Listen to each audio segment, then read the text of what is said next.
ASE theorem. देखो angle side angle congruence theorem, state and proof. देखो state and proof angle side angle theorem.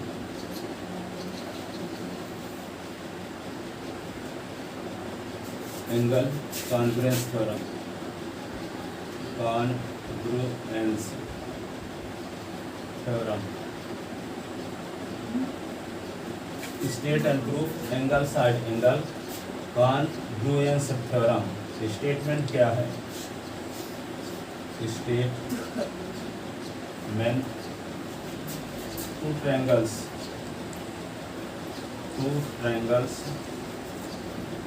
Are Confluence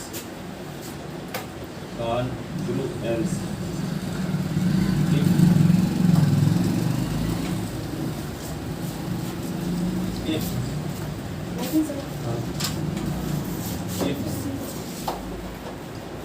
angle and included side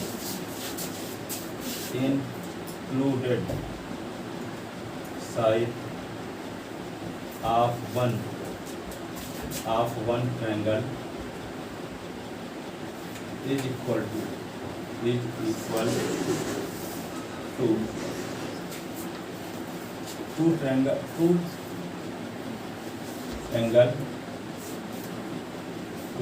angle and included side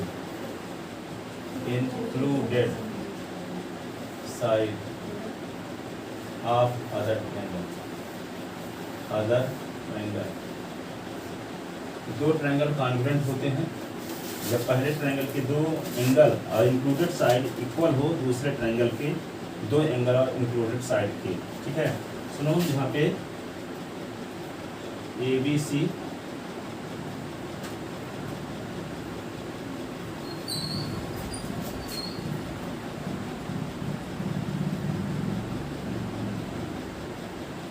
EQR।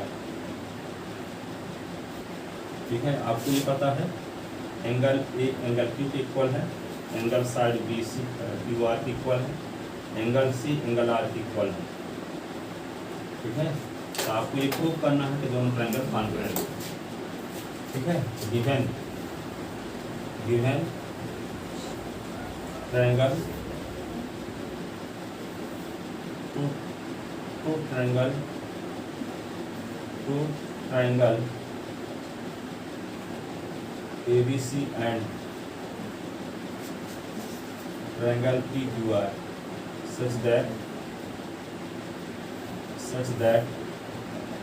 देखो angle B is equal, बात ना करोगे, angle Q BC is equal to, यहाँ को matter दूसरा चलता रहेगा तो समझ में नहीं आएगा। Angle B is equal to angle Q लिख लोगे, दिक्कत नहीं है, दिमाग विशेष स्थान पे। Angle B is equal to angle Q, BC is equal to QR, angle C is equal to angle R, angle C is equal to angle R। तो टू प्रूव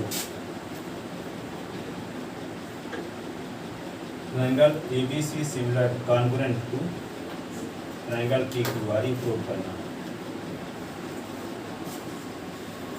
दो ट्रायंगल ऐसे हैं कि जिसके जो करेस्पोंडिंग एंगल और included side equal है दूसरे ट्रायंगल के दो एंगल और इंक्लूडेड साइड के। सुनो क्या करोगे यहाँ पे,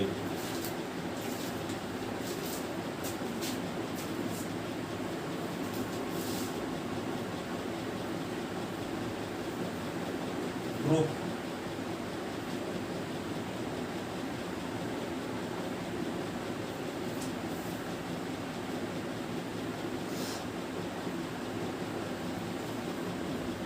ग्रुप में लिखेंगे केस फर्स्ट,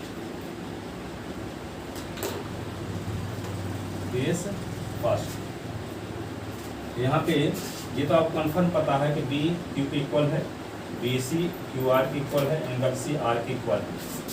पहली कंडीशन हम ये मानकर चलते हैं AB की लेंथ P Q की इक्वल, दूसरी कंडीशन में मान कर चलते हैं कि ए बी बड़ा है पी क्यू से, और तीसरी कंडीशन में ये मान कर चलते हैं ए बी छोटा है पी क्यू से। ठीक है, क्योंकि ये तो आपको पता है कि एंगल बी एंगल क्यू के इक्वल है, बी सी क्यू आर के इक्वल है और सी आर के इक्वल है, पर ए बी और पी क्यू के विषय में हमको कुछ भी पता नहीं। तो ए बी और पी क्यू के विषय में तीन कंडीशन, दो स्टूडेंट की लेंथ के बारे में बात की जाए क्या होगा। मान लो स्टूडेंट ए और बी है, इन दो स्टूडेंट की लेंथ के बारे में बात करेंगे तो तीन कंडीशन हो सकती है। पहला क्या, ए और बी की लेंथ सेम है। दूसरा क्या है कि ए बड़ा हो बी से, और तीसरा क्या है ए छोटा हो बी से। अब इसके अलावा कोई कंडीशन होगी, ठीक है ना। तो वही हम बात करने जा रहे हैं कि ए बी और पी क्यू की लेंथ के विषय में हम बात करना चाह रहे हैं। ए बी की लेंथ पी क्यू की इक्वल हो सकती है, ए बी की लेंथ बड़ी हो सकती है पी क्यू से, और ए बी की लेंथ छोटी हो सकती है पी क्यू से। तो तीनों कंडीशन पर हम व्याख्या करना चाहते हैं। तो पहले आप बात पूरी सुन लो फिर लिखते हैं, है ना। पहली कंडीशन, जब ए बी मान लेते हैं पी क्यू के इक्वल, ए बी क्या है पी क्यू के इक्वल है। तो जब ए बी पी क्यू के इक्वल है तो क्या होगा, हमारी हाइपोथेसिस से, परिकल्पना से, ये साइड इस साइड के इक्वल, ये एंगल इस एंगल के इक्वल, ये साइड इस साइड के इक्वल पहले से दिया है। तो एस से दोनों ट्रायंगल कॉन्ग्रुएंट, एस से दोनों ट्रायंगल क्या हुए कॉन्ग्रुएंट। ठीक है, अब मान कर चलते हैं कि ए बी बड़ी है, मान लेते हैं कि ए बी की लेंथ बड़ी है पी क्यू से। तो जब ए बी की लेंथ बड़ी है पी क्यू से, तो पी क्यू की बराबर लेंथ लेकर जब काटेंगे तो कोई पॉइंट यहाँ मिल जाएगा। ठीक है, क्योंकि ए बी की लेंथ बड़ी ना है। तो यदि हम ए बी में एक पॉइंट लेते हैं क्या, डी, एक पॉइंट क्या लेते हैं डी, इस प्रकार से लेते हैं कि बी से डी तक की लेंथ पी क्यू के इक्वल, क्योंकि ए बी की लेंथ बड़ी माने है ना। तो जब बड़ी ए बी की लेंथ बड़ी माने हैं तो पी क्यू की लेंथ छोटी होगी। तो पी क्यू की लेंथ के बराबर इसमें एक पॉइंट लेते हैं, वो पॉइंट डी मिलता है। अर्थात ए बी में एक पॉइंट डी इस प्रकार से लेते हैं कि डी से डी तक की लेंथ पी क्यू के इक्वल है, और सी और डी को मिलाते हैं, सी और डी को मिलाते हैं तो दो ट्रायंगल बन जाते हैं, एक डी बी सी और एक ट्रायंगल पी क्यू आर। तो यहाँ पे देखो D B is equal to क्या होगा, P Q by construction, D B is equal to P Q by construction, angle B is equal to angle Q given, और B C is equal to Q R given. तो triangle D B C congruent to triangle P Q R हो जाएगा। जब ये हो जाएगा तो इस एंगल का मेजरमेंट इस एंगल के इक्वल होगा by C P C T. But question में दिया है कि इस एंगल का मेजरमेंट भी एंगल आर के बराबर है। सी पी सी टी से ये हो गया कि ये एंगल आर के इक्वल है, और एंगल सी एंगल आर के इक्वल दिए। तो दोनों का जैसे मान लो इसका नाम एंगल 1 रख लिए, तो angle 1 is equal to angle R, और angle C is equal to angle R given. ये तो सी पी सी टी से आ गया ना। तो कंपेयर करोगे तो क्या होगा, angle 1 is equal to angle C. जबकि डायग्राम में देखने से पता चल रहा है कि एंगल 1 एंगल सी इक्वल तभी होंगे जब डी और ए कोइंसाइड हो जाए, एक ही स्थान पे हो जाए। और जब डी और ए कोइंसाइड हो जाएंगे तो जो डी बी की लेंथ है वो ए बी की इक्वल होगी, और ए बी की लेंथ किसके बराबर हो जाएगी, पी क्यू के बराबर, क्योंकि डी बी बराबर पी क्यू तो by C P C T से है ही। ठीक है, डी बी बराबर क्या होगा, P Q C P C T से, और D B is equal to A B हो जाए तो क्या होगा, तीनों लेंथ सेम हुई कि नहीं हुई। ठीक है, तो इसका मतलब क्या होगा, डी ए के कोइंसाइड होगा तभी ये एंगल इस एंगल के इक्वल हो पाएगा। अभी तो ये बड़ा दिख रहा है, ये छोटा। ठीक है, तो ये हम दिखा दिए कि एंगल 1 का मेजरमेंट एंगल सी के मेजरमेंट के इक्वल है। ये तभी पॉसिबल है डायग्राम से कि जब डी ए के ऊपर आ जाए, डी ए के ऊपर आ जाए, that is D coincide to A. और जब डी कोइंसाइड होगा ए के, तो जो डी ए बी की लेंथ है वही डी बी की लेंथ भी होगी, और वही पी क्यू तो इसके इक्वल है ही। हाँ, डी बी के इक्वल, जैसे पी क्यू बराबर D B by C P C T. और ठीक है, और जब डी ए कोइंसाइड हो जाएंगे तो डी बी की लेंथ ए बी के इक्वल हो जाएगी, तो तीनों इक्वल हो जाएंगी। D B is equal to A B is equal to P Q, D B is equal to A B is equal to P Q, क्योंकि D और ए कोइंसाइड हो गए, एक ही स्थान पर हो गए। तो जो डी बी की लेंथ होगी वही ए बी की लेंथ होगी। ठीक है, और डी बी की लेंथ किसके इक्वल है, by C P C T, P की। तो तीनों साइड इक्वल हुई कि नहीं हुई। अच्छा, तीनों साइड इक्वल हो गए, इसका मतलब क्या हुआ, A B is equal to P Q हो गया। इस कंडीशन में A B is equal to P Q इस कंडीशन में भी हो गया। और जब A B is equal to P Q हो गया तो एस लग गया फिर से। एस से दोनों ट्रायंगल क्या हो गए? कॉन्ग्रुएंट। ठीक है, अब क्या करें? यदि मान लेते हैं कि ए बी की लेंथ छोटी है, अभी तो बड़ी लेकर चले थे ना, मान लेते हैं कि ए बी की लेंथ छोटी है पी क्यू से, तो पी क्यू जब बड़ा होगा तो हम angle triangle P Q R में एक पॉइंट यस लेंगे, एक पॉइंट यस इस प्रकार से लेंगे कि यस से क्यू तक की लेंथ ए बी के इक्वल, यस से क्यू तक की लेंथ ए बी के इक्वल है। यस और आर को मिला देंगे, यस और आर को मिलाएंगे तो क्या होगा? A B is equal to S Q by construction, A B is equal to S Q by construction, angle B is equal to angle Q given, और B C is equal to Q R given. तो S से ये triangle A B C congruent हो गया S Q R के, जब A B C congruent हो गया एस क्यू आर के, तब ये ट्रायंगल ये एंगल कौन? Angle A C B is equal to angle S R Q by C B C. ठीक है, लेकिन आपको दिया है angle A C B is equal to angle P R Q. ठीक है ना, कहने का मतलब ये हुआ कि एंगल सी का मेजरमेंट इसके इक्वल भी है, एंगल सी का मेजरमेंट इसके इक्वल भी है, गिवन है। ठीक है, तो कंपेयर करने से ये एंगल इस एंगल के इक्वल हुआ कि नहीं हुआ? ठीक है, आइए दोनों एंगल तभी पॉसिबल हैं कि जब सी पी कोइंसाइड हो जाए, और जब सी पी कोइंसाइड हो जाएंगे तो जो पी क्यू की लेंथ है वही एस क्यू की लेंथ होगी। ठीक है, और एस क्यू की लेंथ ए बी के इक्वल है minus C P C.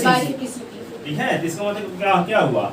S Q is equal to P Q is equal to A B, और जब S Q is equal to P Q is equal to A B, इसका मतलब P Q is equal to A B, और जब P Q is equal to A B, angle B is equal to angle Q given, और B C is equal to Q R given, तो S से दोनों triangle क्या होगा?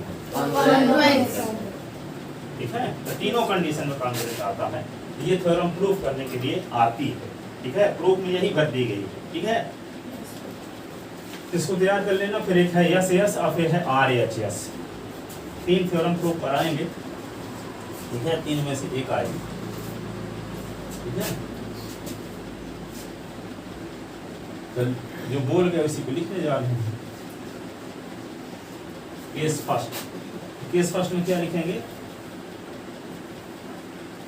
A B is equal to P Q, A B is equal to P Q.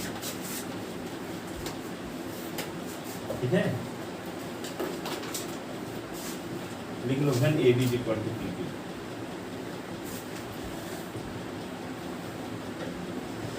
In triangle A B C, in triangle A B C and triangle P Q are,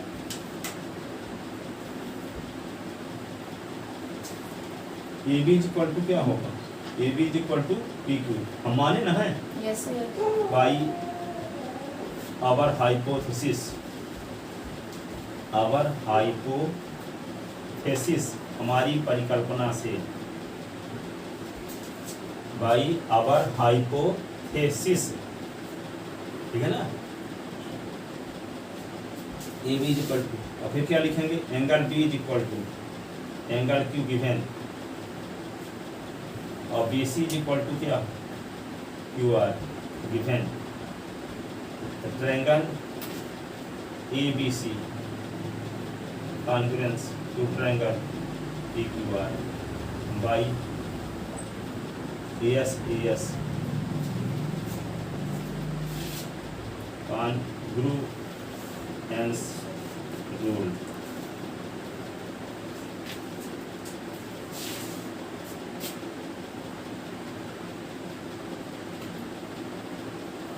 S congruence rule,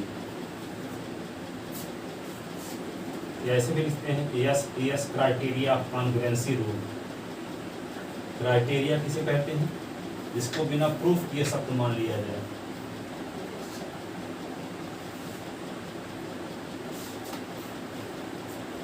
ठीक है, are क्या लिखते हैं कुछ writer, तो उसको भी लिख देते हैं पर्यायवाची by S criteria of congruency rule, ऐसे भी लिखते हैं by S criteria of congruency rule. ये भी चलेगा, एस कॉन्ग्रुएंस रूल या Y S criteria of congruency rule. पर्यायवाची से लिखवाते हैं, हो सकता है आपके स्कूल में ये दूसरा लिखवाएं, ये ना कहो कि अलग है, एक ही चीज़ है। लिख लिया इतना ना? Yes sir. अब है तो ये दोनों कॉन्ग्रुएंट, तब ये दोनों के यही तो प्रूफ करना हमारा मकसद था। ट्रायंगल एबीसी कॉन्ग्रुएंट है ट्रायंगल पीक्यूआर, प्रूफ हो गया। यस ब्रो, प्रूफ हो गई थ्योरम, ये कंडीशन। अब case second, case second, case second when AB is greater than PQ, AB बड़ी हो, AB is greater than PQ, then we take a point D on AB such that DB is equal to PQ। अभी इसकी व्याख्या कर रहे हैं second की, तब इसको मिटा देते हैं, थर्ड केस की है।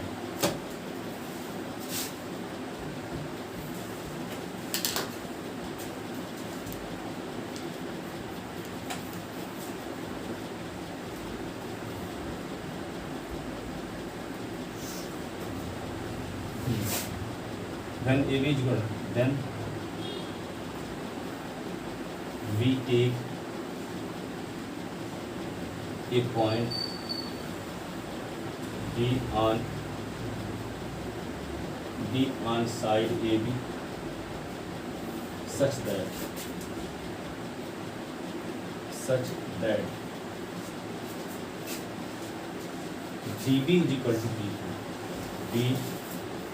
B is equal to PQ, DB की लेंथ PQ की equal, DB is equal to PQ, join DC, join DC, join DC। स्वीकार नहीं आई थी टेस्ट देने का? No sir. join DC और in triangle DBC, in triangle DBC and triangle PQR, in triangle DBC and triangle PQR क्या लिखेंगे? DB is equal to PQ, ठीक है। बाई कंस्ट्रक्शन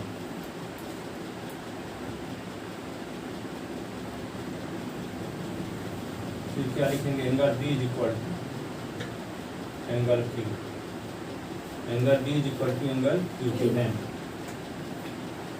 अब BC is equal to QR, ये है। क्या हो गया? यस यस लग गया कि नहीं? Triangle DBC, triangle DBC congruent to triangle PQR, triangle PQR by AS criteria of congruency, criteria of congruency rule, ठीक है। दोनों को कॉन्ग्रुएंट जब प्रूव कर देंगे तो क्या होगा? Angle DCP is equal to angle PRQ, angle DC और B is equal to angle PQR by criteria means क्या होता है? अभिग्रहित। अभिग्रहित मीन्स क्या होता है? जिसको बिना प्रूफ करके डायरेक्ट लिख दिया जाएगा। अब ऐसे हम प्रूफ थोड़ी कर रहे हैं, उसका स्टेटमेंट का यूज कर रहे हैं, उसका रेफरेंस दे रहे हैं, ठीक है।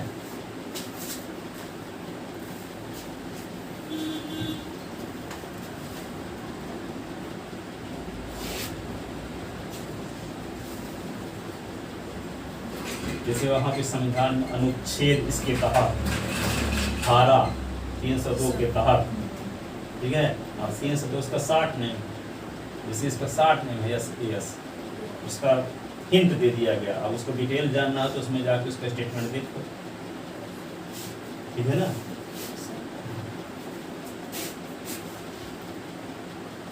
तो यहाँ पे क्या होगा, डी सी बी और angle P Q R by क्या लिख देंगे, हो गया ना, by C P C P D C B is equal to angle P Q R. Angle P Q R क्या लिखेंगे, D C B is equal to angle P R Q ना होगा, yes sir. D C B is equal to angle P R Q होगा, P R Q, P R Q. ये आपको पता है कि पी आर क्यू का measurement किसके इक्वल है, ए बी सी के इक्वल भी है, गिवन में है ना। बट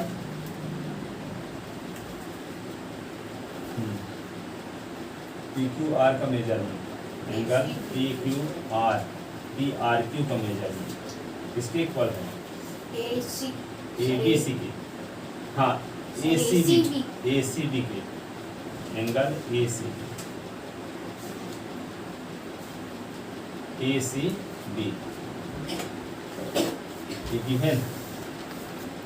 ये इक्वेशन क्या होगा, फर्स्ट, और ये इक्वेशन क्या होगा, सेकंड। अब देखो इक्वेशन फर्स्ट और सेकंड का राइट हैंड साइड सेम है।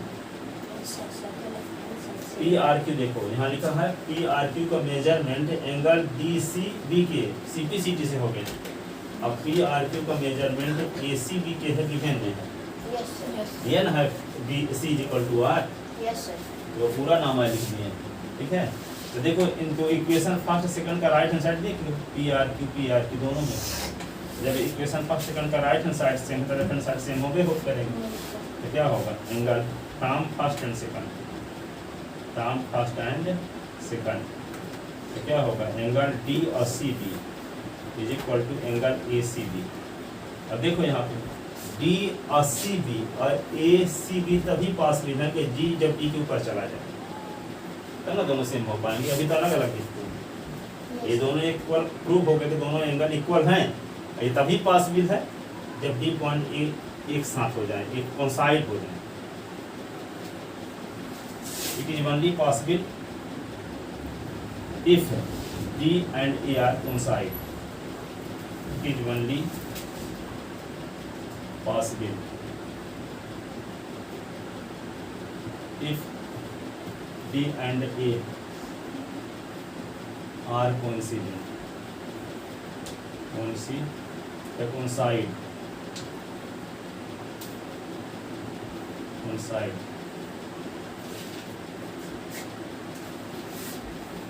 it is only possible if D and A are coincide, ठीक है। और जब दोनों कोइंसाइड होंगे तो क्या होगा, D B is equal to A B होगा, D B is equal to क्या होगा, ए बी, एम्प्लाइज डी और B is equal to A B, और ए बी किसके इक्वल हो जाएगी, डी बी किसके इक्वल है, पी क्यू की कंस्ट्रक्शन से, तो D B is equal to क्या, पी क्यू बाई कंस्ट्रक्शन, ठीक है। तो क्या आ गया, तीनों इक्वल हुए कि नहीं हुए, yes sir. D B is equal to A B is equal to P Q, D B is equal to A B is equal to P Q, ठीक है। तो डी बी की इक्वल, डी बी की length की equal A B की length भी है, D B की लेंथ की इक्वल पी क्यू की लेंथ है, इसका मतलब तीनों आपस में बराबर है, यस सर। ठीक है। ये तो प्रूव हो गया कि ए बी पी क्यू के इक्वल है, और जब ए बी पी क्यू के इक्वल हो गया तो क्या होगा, ये सिंगल, हाँ क्यू बी तो क्यू की इक्वल पहले से दिए हैं, अब B C Q R equal दिए हैं, तो यस लग जाएगा,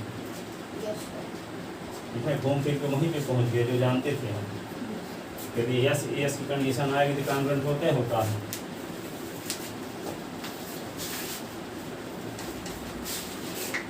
ठीक है। दस इन triangle ABC and PQ, triangle PQR,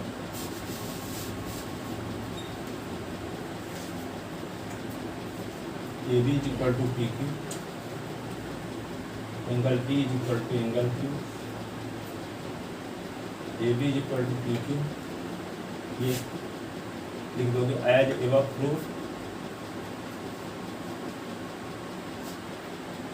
ऊपर सिद्ध कर चुके हैं, angle B is equal to angle Q given, और B C is equal to QR given. The triangle ABC congruent to triangle PQR by yes criteria of congruency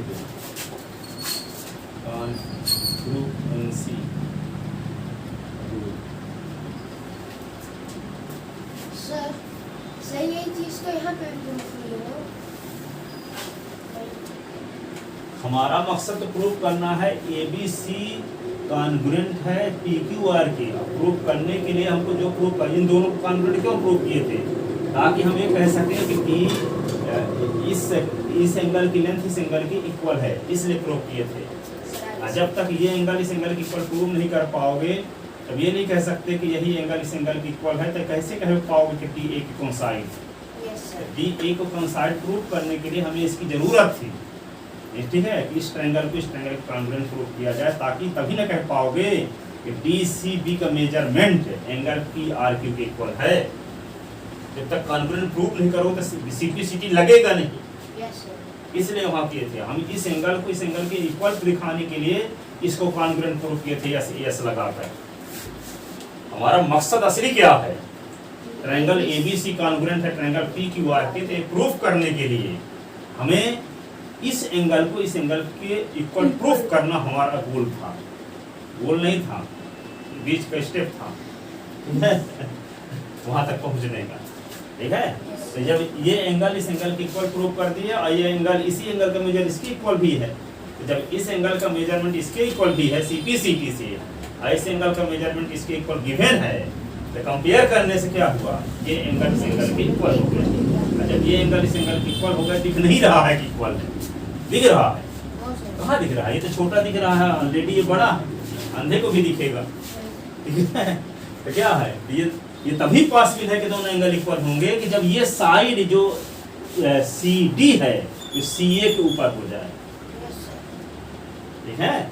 और जब CD CA के ऊपर हो जाएगी तो वे ये दोनों क्या होंगे, यानी ये साइड DB की लेंथ और AB की लेंथ इक्वल हो जाएगी, क्योंकि एक ही स्थान पे ना हो गए। DB की लेंथ AB के इक्वल हो जाएगी और AB की लेंथ PQ के इक्वल। DB की लेंथ AB की इक्वल है कंस्ट्रक्शन से, DB की लेंथ AB की इक्वल हो गई जब D पॉइंट A के ऊपर चला गया तो, और DB की लेंथ PQ के इक्वल है कंस्ट्रक्शन से ही। तो पॉइंट D ऐसा लिए हैं कि D से B तक की लेंथ PQ के इक्वल है, यही ना लिए हैं कंस्ट्रक्शन में। तो जब DB की लेंथ PQ के इक्वल कंस्ट्रक्शन से और DB की लेंथ AB के इक्वल है, ये प्रूव हुआ कोइंसाइड होने की वजह से। इसका मतलब क्या हुआ, DB की लेंथ जब PQ के इक्वल भी और DB की लेंथ जब AB के इक्वल भी, तो कंपेयर करने से क्या हुआ, PQ = AB हो गया, PQ = AB हो गया। और यही तो हमारा मकसद था, ये एंगल इस एंगल की इक्वल है, ये साइड इस साइड की इक्वल है, किसी तरह से ये दिखा दें कि AB PQ के इक्वल है, तो क्या होगा, ऐसे लग जाएगा, ठीक है।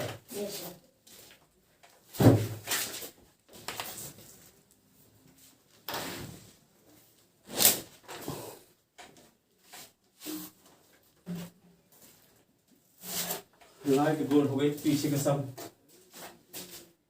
क्या हो गया, क्या करें, इसकी जिम्मेवार थोड़ी। तो चलो देखो क्या हो गया, पर हैं जिम्मेवार ना। चलो देखो कहाँ तक हो गया। आप केस थर्ड लेकर चलते हैं।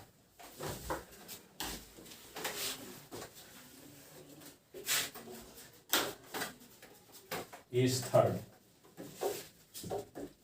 थर्ड में क्या देखेंगे, AB is less than PQ, AB छोटा है। पहली कंडीशन में AB PQ को इक्वल लेकर चले, दूसरी कंडीशन में AB बड़ा है PQ से, और तीसरी कंडीशन में AB छोटा है PQ से, ठीक है।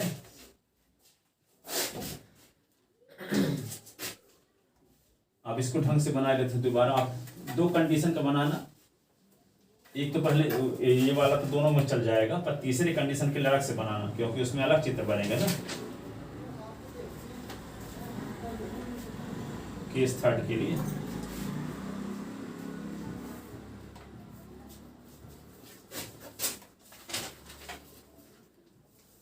वे तो कॉन्ग्रुएंट तक करेस्पॉन्डिंग साइड इक्वल हो गए हो करेगी, वो फॉर्मेलिटी के लिए तो दिखाना पड़ रहा पी क्यू आर।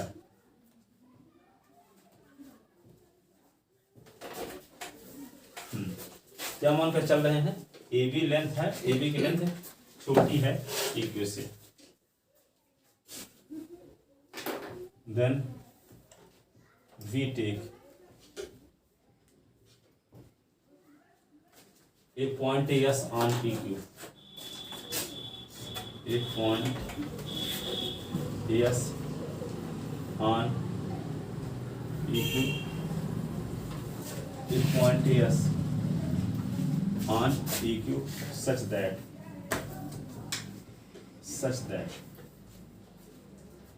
ठीक है।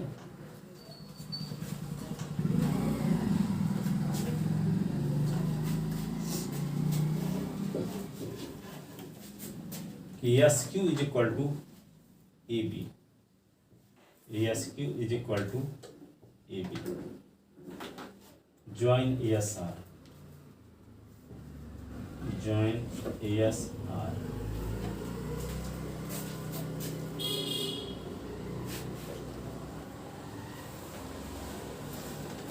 Join S are,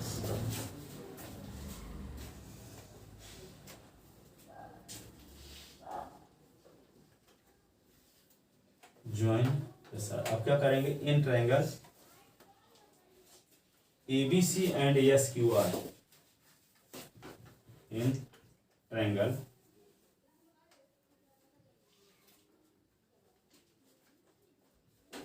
ABC and triangle PSRQ, ये SQR, ABC PSQR। अब क्या करोगे, AB is equal to ASQ, AB is equal to ASQ by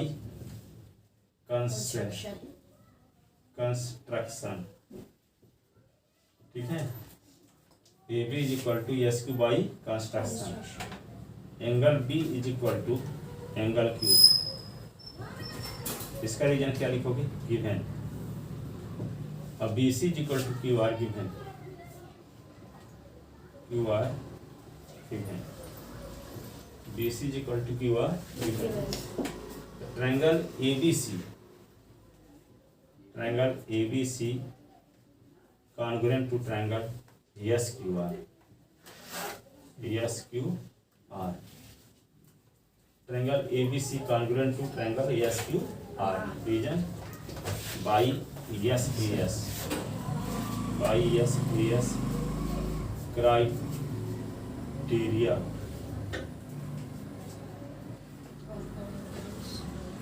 of congruency rule, ठीक है। तो दोनों को कॉन्ग्रुएंट प्रूव क्यों किए, ताकि हम ये कह सकें कि एंगल ACB का मेजरमेंट SRQ के इक्वल है। Angle ACB is equal to angle SRQ by CPCT, ठीक है। अब ये इक्वेशन हो गया मान लो A। अब फिर क्या होगा, ACB इज इक्वल टू और क्या होगा, ACB is equal to angle PRQ,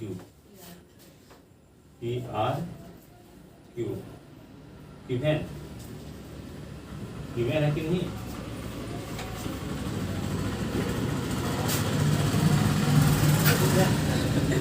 AB से नंबर भी पता नहीं उधर क्या नंबर तक डाले थे, 3 तक डाले थे।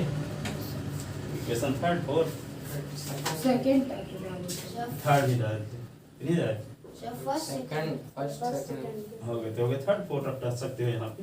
AB से हम नफरत हो तो नो सर ना ठीक है। तो यहाँ पे देखो A और B का राइट हैंड साइड सेम है कि नहीं है, सर नहीं है same, left hand side same, right hand side भी सेम क्या हो जाएगा।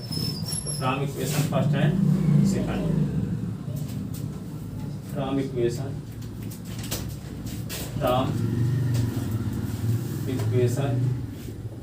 First and second we get. जब दोनों का लेफ्ट हैंड साइड सेम है तो राइट हैंड साइड सेम होगा।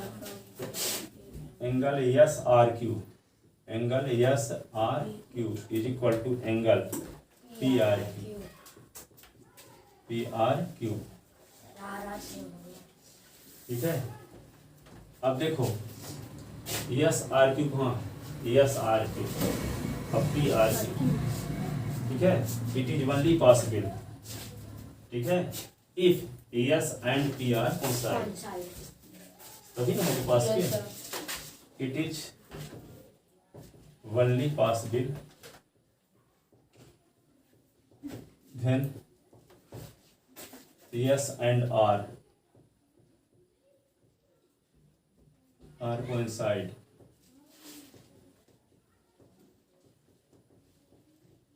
ठीक है सर एस और पी, हाँ S and P, S and P are coincide. जब एस पी कोइंसाइड होंगे S Q is equal to P Q हो जाएगा। S Q is equal to P Q implies S Q is equal to P Q. अब P Q S Q किसके equal है, A B construction से, but S Q is equal to A B, S Q is equal to A B reason by construction. I S Q equal to P Q, तो ये तो coincide होने की वजह से ये क्या बाई कंस्ट्रक्शन, कंस्ट्रक्शन। ये इक्वेशन हो गया सी और ये इक्वेशन हो गया डी। तो from equation C and D तीनों equal, from equation C and D, C and D we get, क्या मिलेगा आपको,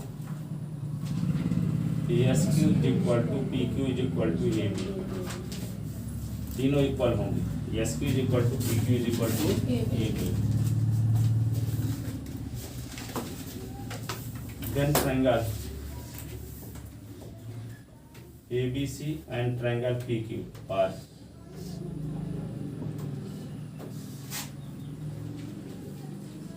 देन इन ट्रायंगल लिखो, ट्रायंगल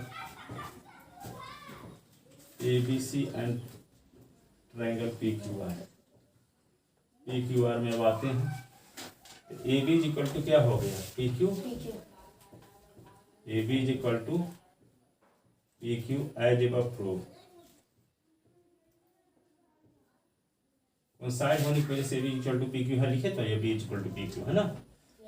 और angle B is equal to angle Q given, और फिर क्या B C is equal to Q R given. The triangle A B C congruent to triangle P Q R, P Q R by S criteria of congruency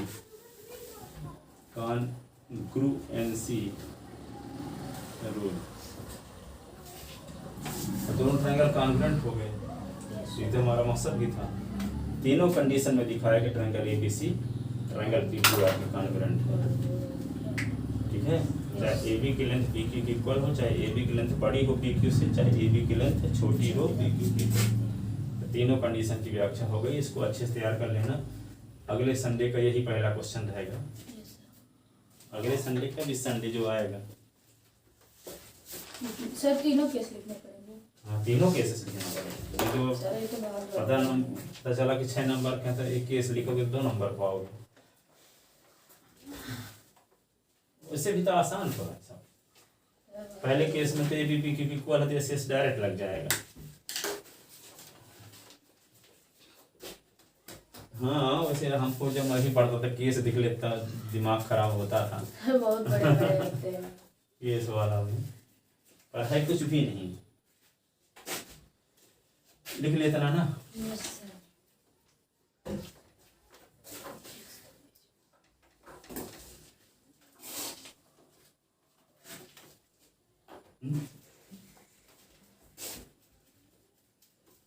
list में सब कोई unit yes sir बिजली आ गई।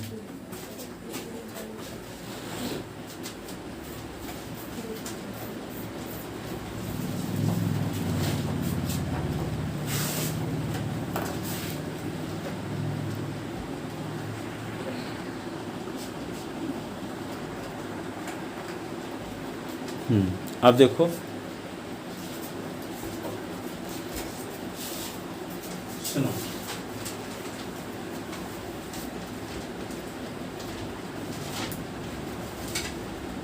जैसे आपके पास एक triangle है,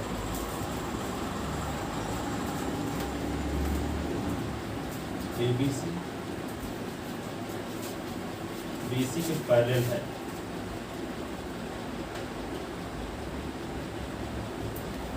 AMEL,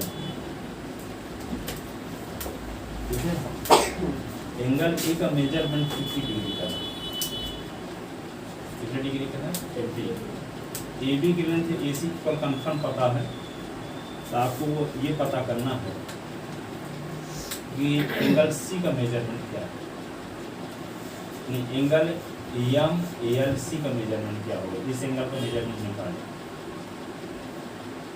दिमाग लगाओ कैसे निकालता हूँ। AMALC का मेजरमेंट निकालें, जबकि आपको पता क्या है एंगल E का मेजरमेंट कितनी है, और ये पता है AB की लेंथ AC की इक्वल है, AML पैरेलल है BC की। AML क्या है? सर तो लेंथ कितनी दी है? AB की लेंथ क्या नहीं पता नहीं है हमको, इक्वल है AB की लेंथ AC की, ये आपको, और ये भी पता है कि AML पैरेलल है BC की। तो इस एंगल का मेजरमेंट कैसे निकालें, दिमाग लगा सकते हो, है बहुत लॉन्ग दिमाग, पहुँचाए नहीं पाओगे लगता है। सर एक और एंगल मालूम होगा तो हमको समझा कुछ आया। हाँ पता है, ठीक है। अब देखो यहाँ पे कैसे लगाओगे, थोड़ा गूढ़ रहस्य की बात है। सुनो, कल थ्योरम बताए थे परसों, angle opposite to equal sides are equal और side opposite to equal angle are equal. तो यहाँ पे साइड अपोजिट टू इक्वल, ठीक है, angle opposite to equal sides are equal. तो यहाँ पे देखो ये एंगल इस एंगल के इक्वल हो गए, हो करेंगे कि AB is equal to AC दिया है, ठीक है। जब AB is equal to AC दिया है तो angle opposite to equal sides are equal, इसलिए angle B is equal to angle C, ठीक है। एंगल इक्वल होते हैं समान साइड के सामने के, सही ना।